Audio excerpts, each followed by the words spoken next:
Hold on, stop. Welcome back to the Shit Show 2.0. Okay, Boomer. Damn millennials. Wow.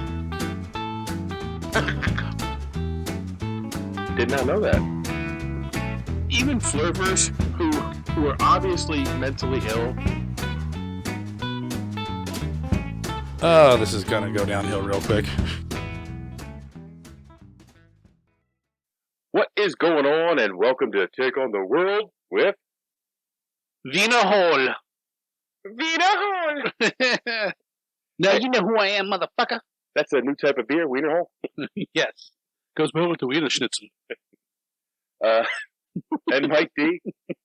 We're here again this week. Lexi got called into work last minute and is unable to join us. So we're in the middle of our Halloween series. And Lexi actually had the topic this week, so she did all the research, so I did none for that topic. What was her topic? She's doing, I can't say, it's going to be a surprise for our viewers, because it'll be the last one of the series. So we added an extra, me and Wiener Hole put our heads together. Put our wieners together? No, we did not. When I was saying that, I'm thinking, I'm walking right into a door here. Me and John put our thoughts together. And we thought, what's another good horror movie villain that we could do the backstory of? And it kind of fits into the topic that you came up with that we're also going to do today, which will be released in... Yeah, and we did not plan that, by the way. It'll be the first week of November that one comes out. Actually, I think these both were my topics. Yes. Well, we put our thoughts together on the first one. Yeah. Because this was actually one of the ones that I was thinking about doing. I was thinking last night, Self, did we already do this one? And I thought we had covered this in one of our other episodes. During the horror movie episode, which will be linked to this one because it was linked to the other one. But we spoke about it, but we didn't talk in depth about the backstory of the villain. And it's an interesting backstory. So, since it was mostly your idea, I'm going to let you kick it off with what the topic is. Ready? Candyman. Okay. So, as usual, I didn't just research the backstory. I wanted to research the movies, and in case anybody's not familiar with the franchise, there's a couple things that are going to surprise John on this. I hope so. I remember. When did this come out? 95? Is that what it says? Yes. No. There's a sequel in 95. 92 is the original. Okay, so 92 the original. I remember when this came out. So I would have been 2 years old. No, 10. So I remember watching this movie and it freaked me out. Like, legitimately, this is probably one of my... Hold it. You were 10 in 92? 9. So you were 10 years old when I started working at the jail? Yeah. Oh, my God. Actually, 9. I was 9 years old. Well, I started in 93. Okay, yeah, so I was born in 83. Oh, my God, dude.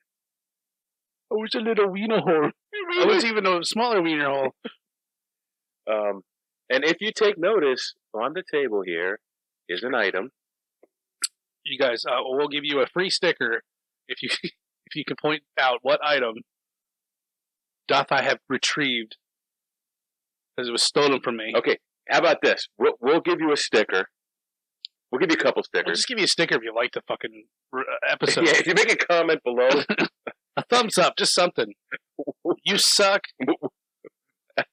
You leave a comment below or email us at takeontheworld411@gmail.com and we'll send you a sticker. We can meet up somewhere and put our wieners together. No, we will not. Jesus. So you got to put a condom on. So, the Candyman franchise, as Johnny Jump Ahead already said, the original was released in 1992. It's a story of Helen Lyle. It's a Chicago grad student who's writing a thesis about local legends and myths. And she was doing some interviews with some freshmen at the school about where they're from. Every college is from someplace else, and everybody was telling her the myths and legends from their area.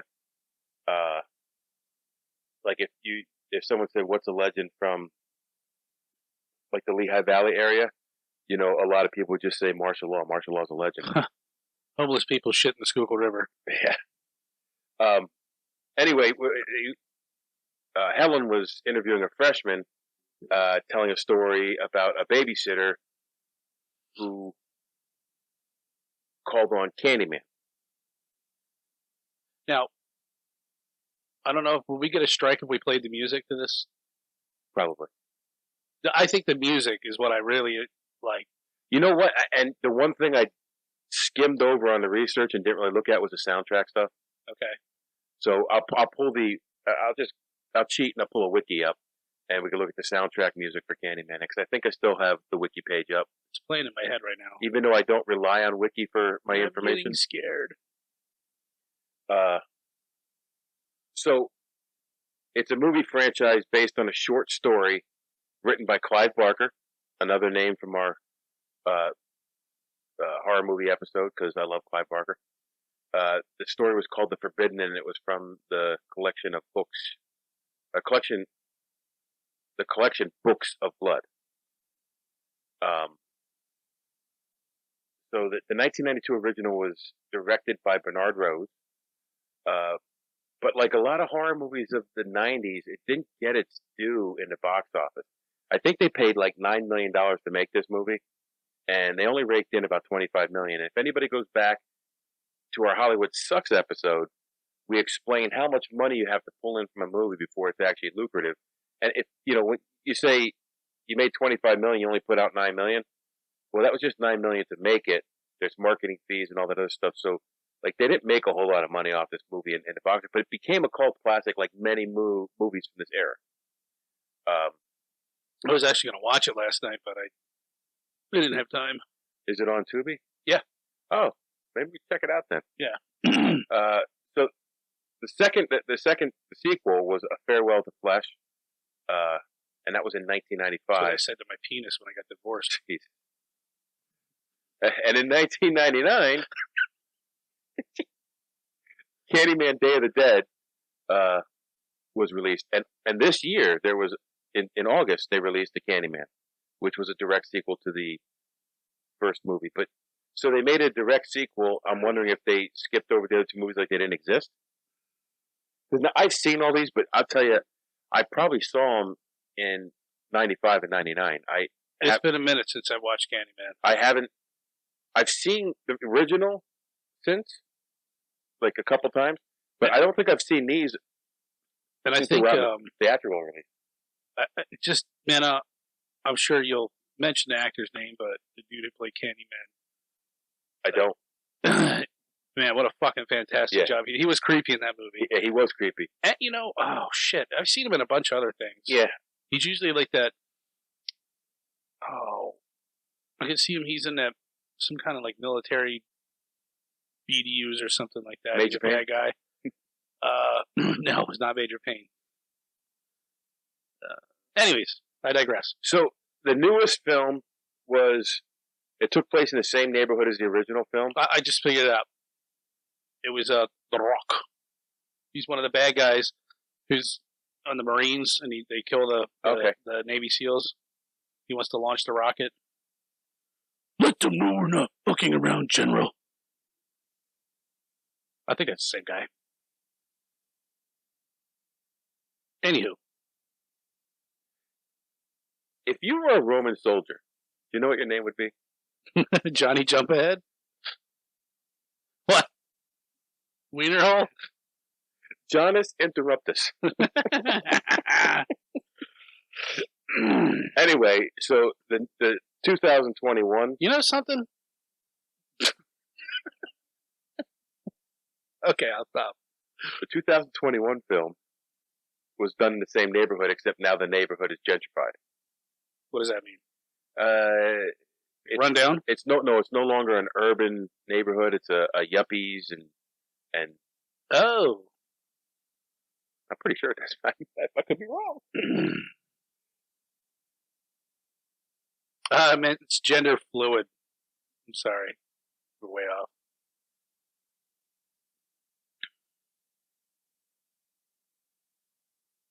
Yeah, it's more fluent than it was.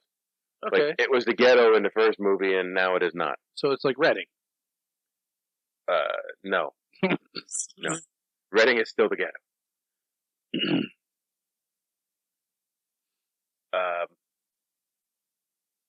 Where am I at? Okay. I don't think you went that far. Yeah, gentrified. All right. Bernard Rhodes originally wanted the first sequel, Candyman 2, to be a prequel showing Candyman and a Helen lookalike, falling in love. Which goes back to the origin story, which we'll get to. But the idea was turned down because the studio was worried about how fully fledged interracial romance would be received in, I guess, '95. I never, I don't know. I grew up in that time, and that was never a big deal for me. But I grew up in and around, like I grew up in the country, but my grandparents lived in the city. I was always in the city. Like you saw that stuff all the time, and it doesn't. I don't know. It doesn't faze me. Yeah, it is what it is. Like, I mean, you had like it's love who you love. I don't give a shit. Fucking handful of movies that had interracial romance. Like and his backstory is White Man Can't Jump. His backstory is an interracial romance. Right. I don't know. Anyway, but that's why they wanted to show the Helen lookalike as politics. So, there was a slasher crossover film, Freddy vs. Jason. It also inspired Miramax to want to create Candyman vs. Hellraiser.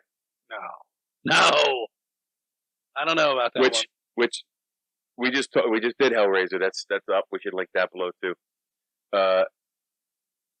Clive Barker, who was the originator of both franchises, said, "Nah, that's not a good idea." And there was also a crossover talked about with Leprechaun, which would have been freaking horrible. Yeah. So I thought that little leprechaun was a little creepy. Yeah, he was. The legend of Candyman in the franchise is you look into a mirror, you chant the name Candyman 5 times, he'll appear behind you and kill you with the bloody hook he has for a hand. So now we'll be getting into Candyman's actual backstory. And because of the premise of the movie, I went to another real-life urban legend and did some background on that. And we're also going to touch on that at the end. Comment below if you think you can figure it out before we get there. So where's Candyman come from? I typed this really fast. So he was a real man. A slave named Daniel. What? Robitalia? Why are you thinking about genitalia? Rob. In French, it's pronounced one way. In English, it's pronounced another. Robitaille. Okay. Robitaille. Robitussin? Robitussin. Daniel Robitussin, go ahead. Working on a plantation in New Orleans, he was a talented painter and was forced by the plantation owner to paint a portrait of his daughter. His daughter was Carol Sullivan. And Daniel fell in love. Wow, wow. And apparently Caroline and Daniel fathered a child, Isabel Sullivan. When the racist plantation owner discovered the relationship, he raised an angry mob and chased Daniel out of town, armed with pitchforks and a pack of dogs. So, if I remember correctly, in a flashback in the movie, they show him running across fields and streams and being chased by these fucking yahoos. Yeah, I think you're right, yeah. And they caught up to him near an old barn. He was tortured by the mob, and then they cut off his right hand with a rusty saw. Then, do that one. They covered him in honey and threw him in a beehive. Must have been one big goddamn beehive. I think they threw him on a beehive. up against the beehive. But these bees are stinging him. And this little kid comes over and tastes the honey off his face. And it says Candyman. And then the crowd of Yahoo fucking racist bastards are, cheering, oh yeah, Candyman, Candyman. So sadistic little bastard. The bees swarmed and mortally wound him. Carolyn comes in and is restrained by her father, while her father taunts Daniel with a mirror, saying, "Oh, look how fucked up you look, motherfucker." Is that how he sounded? Probably a little more southern accent to it. And Daniel gasps out the words, Candyman. Carolyn takes the mirror and cradles it. The mirror holds the tortured souls of the Candyman and is the only remnant of her lover. She hides that in Daniel's birthplace. The mirror. The mirror. So that comes in a little bit later. So before he died from his injuries, he cursed the men who killed him and vowed he would return and exact his revenge. Well, technically, didn't the bees kill him? Well, they tortured him too. Okay. The mortal wound came from the bees. Just a movie about a man who kills bees. They cut his freaking hand off, so he's got to be bleeding now. Yeah. And I would assume that's because he was a painter. He would probably cut his painting hand off. Probably because he touched a white girl. Well, that too. So after his death, Carolyn gives birth to Daniel's daughter, Isabel. She's born Creole, but she's raised by her mother as being white. So that's kind of the end of the backstory. Right. Yeah, I mean, it's for what it is. I mean, they only made one. Well, they did make a sequel, but I mean, it's been how many years? 20, almost 30 years since the sequel. Well, they made three movies back in the 90s and one this past year. Okay. Well, didn't we? I swear we just read that. I can't retain that in my little brain of mine. No. But we'll get into a little bit more of the Candyman and his powers and some of the other stuff in his background. The mirror grants Candyman his spiritual medium.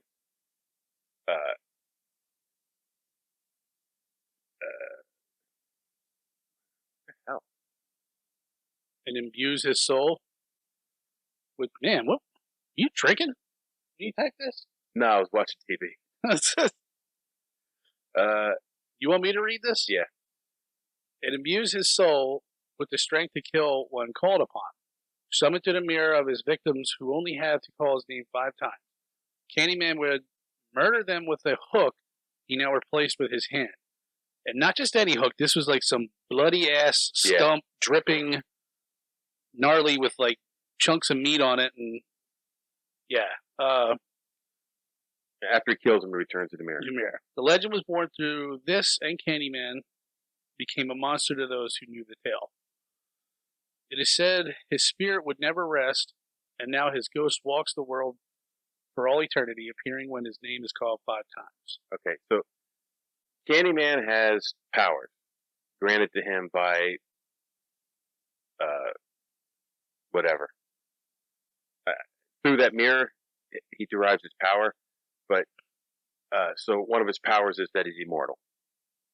He's been around for a century. He doesn't age. He doesn't need to eat or drink. He's immortal. He's able to teleport at fast speeds, as well as phase through walls, and finds wherever his victims run before they get there. So if you run out of here and you go around and hide behind the coal bin, he's going to be standing there waiting for you. And correct me if I'm wrong here, but is it when like you call his name, he doesn't appear right away? He kind of like stalks you, so you might see like a bee flying around, and you're like, "Where the fuck did that bee come from?" And there's like slight signs that he's in your realm, so to speak, right? Yeah, I think so. That's how they dragged the movie out. Yeah, and it gives a little suspense to it, which is fun. He possessed a superhuman strength. He was able to throw. He was able to go through walls with very little effort and has also shown regenerative abilities. Yes. Oh my God. And I had to ad lib that whole entire sentence Yes, because this is not what it said. This is. I was typing this early this morning. He has the power of a massive army of bees that live within his very being. So the bees come out of him. You know, I feel like us reading this and laughing all the time, for somebody who's never seen the movie, you might think this is kind of comical. But I don't know. When I was 9 and I watched this, I was fucking terrified. And so He has shown telekinetic abilities. He has the ability to fly or levitate. And I didn't know that. He can become invisible to the naked eye, which keeps him from being recorded on surveillance cameras. Oh. So the mirror contains his soul, and the secret of his power, destroying it would end his existence. Also destroying his paintings, particularly the self-portrait, would damage him physically. So he has weaknesses. So if the concept of say this name 5 times in a mirror sounds a bit familiar, it is. If you think back, I think back to my own childhood, and I remember Bloody Mary. Scary one. Yeah. Did you ever do it? Yeah, nothing happened. No, so I don't believe it. But did you know that Bloody Mary was based in reality? Didn't you have to turn around 3 times and say it in the mirror? Well, the way it happens has changed over the years. Back when most of your light in your house came from candles, you had to hold a candle and do it. But when I was a kid, it was a flashlight. Right. Yeah, I think that's what I think I used a lighter. It used to be you could do it in any room, a small room with a mirror. Smoking a Marlboro. But when I was a kid, you had to do it in the bathroom with a mirror. Yeah, so it was always the bathroom. So if you're out there and you're listening to this, and you say, "Who is Bloody Mary?" I'd be shocked if someone didn't know who Bloody Mary was. And it's not that drink you get on a Sunday when you're hungover. No. And if you don't know, you probably get sucked into this legend, and which says you need to hold a lit candle in a darkened room with a mirror. And this says any darkened room will do, although it's usually a bathroom. Johnny Jump Ahead got us there. And say, Bloody Mary, Bloody Mary, Bloody Mary into that mirror. And you will be greeted with a rather startling image of Mary's reflection in the mirror behind you. So it's evolved over time, and she doesn't just show up in some versions of this. Some retellings of the stories offer different versions of the tale, which with some imaging Bloody Mary quite literally dripping with blood as she appears behind you. Others say others tell of her dragging you away if you turn around and look at her, as well as others that say you get violently murdered and blood pouring from the taps of the sink. The question becomes, who is Bloody Mary, and was she real? And so this is where this research took an interesting turn, because I never really looked up the Bloody Mary thing and to see if there was any base in reality. Mm-hmm. And now, as we go through this story, you will see that there are things in it that are flights of fancy, but the basic premise of the story is supposedly true. So some people believe the legend is based on the story of a witch, Mary Worth. It's thought that Mary Worth was a witch simply because she lived in the woods, kept to herself. She was in a small cabin, and she was known for selling herbal remedies and things like that. Locals were very weary of her and didn't want to live too close, fearing that she would curse them or their animals. Some people who actually bought herbs and stuff from her were shunned because she was Wicca. She practiced Wicca, and very religious at the time. that white magic or black magic? Wicca is like nature magic. So white magic. It's not really magic. It's just a lover of nature. Okay. They use herbs and stuff to homeopathic medicine and stuff like that. Mm-hmm. So in the area where Mary Worth's cabin was, some young girls went missing, and the people looked everywhere for them, and eventually they ventured towards Mary's cabin, searching for the girls. Of course, Mary denied any knowledge of the girls disappearing, but she was always under suspicion. It was rumored that because she was supposedly elderly and haggard, they said that she began looking more feminine and youthful. Which also made the villagers suspicious. But there was no proof that she did anything, so there's nothing they could do. The story continues with, they say, the miller's daughter, who one night she's sitting there, her mom's trying to treat her a toothache with the herbs that she had bought from Mary. And her daughter started hearing this mysterious noise. No one else could hear it, but she could.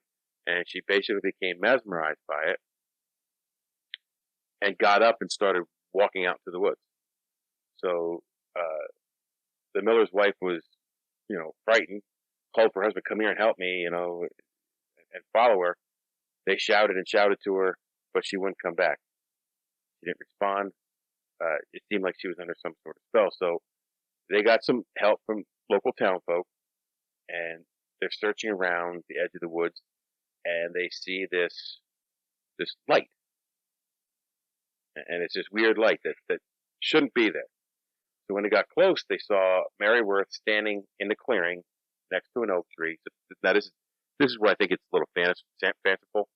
She was standing next to this oak tree, pointing a wand at the miller's home, and it was almost glowing an unnatural light.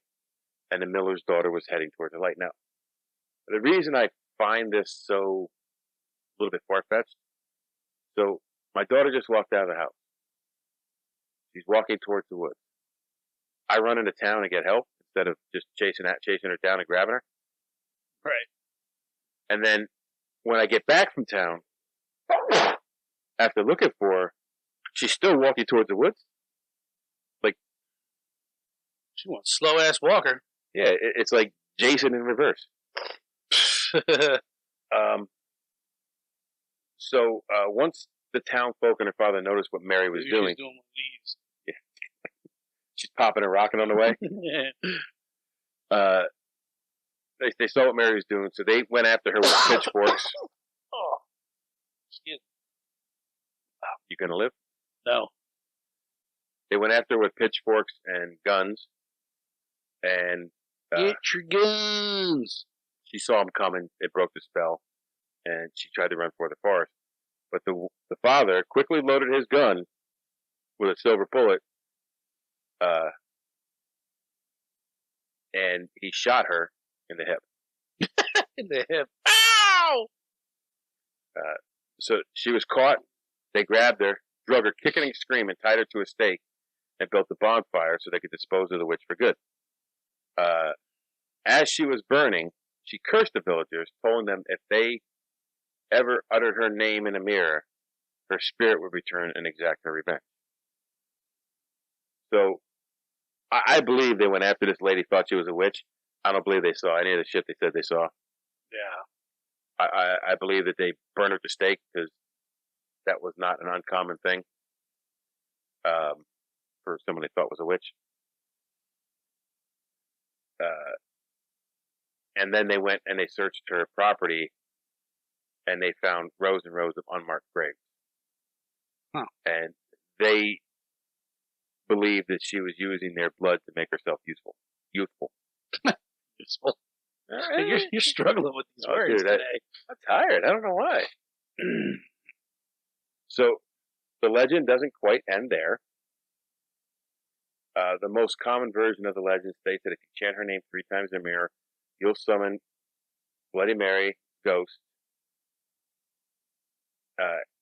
And unfortunately, you will have to. Unfortunately for you, she will take your soul for her own. Oh my God, bro! Yeah, that's the word. Just like she was taken by the villagers and burned at the stake. You will also be trapped in a mirror for eternity. Huh. So, what do you think? Bloody Mary real? Were there parts of the story that are real? I think there's parts of it that may have been a So now you said you've done this. yes when I was a kid, and I was terrified when I did it too. And I have too. I did it on a dare, and then I laughed at everybody for being idiots and believing in ghosts. I believe I did it in the bathroom. I had a I'm lighter. sure you did.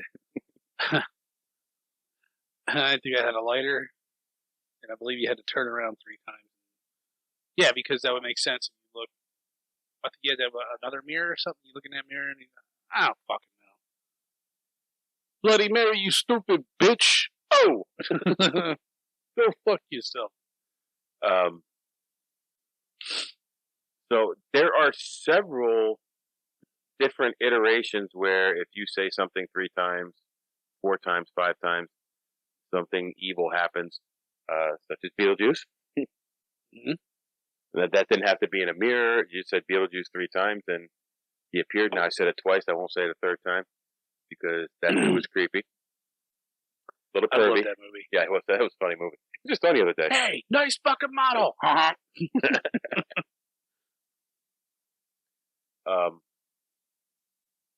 That's Yeah, Candyman. okay, Candyman. I thought that was gonna be a little bit longer. No, there wasn't much background information. They should redo it and make him Handyman. Say his name and he shows up and starts fixing shit in your house that's broken. All right, notice your trap underneath your sink's leaking a little bit there, Sonny. Let me get that for you. And then he beats him to death with a wrench. Sink's fixed. Oh, that's fucking awesome. So when this is something we forgot to talk about in our elk hunting episode. Now, only if we could just say fucking bull elk 3 times. And a bull elk appears. Or fucking appears right in front of you, you could shoot it. I wanted to wait to talk about this till Lexi was here because I wanted her take on it. But I had my very first paranormal experience. Oh, no, you gotta wait. Don't tell us. Well, I've been teasing it for like a month now. You gotta wait till she's on. Okay, well, wait till she's on. So when we talk about that, if you've had a paranormal experience, I'm not going to make fun of you because I cannot explain what happened. If you've had a paranormal experience, email us at takeontheworld411@gmail.com and let us know about it. And you've ever been touched by an alien? No, paranormal, not alien. You've been touched by a ghost in your no spot. You've ever made a clay ball with a ghost naked. What are those things called? Spinning wheel. A spinning wheel?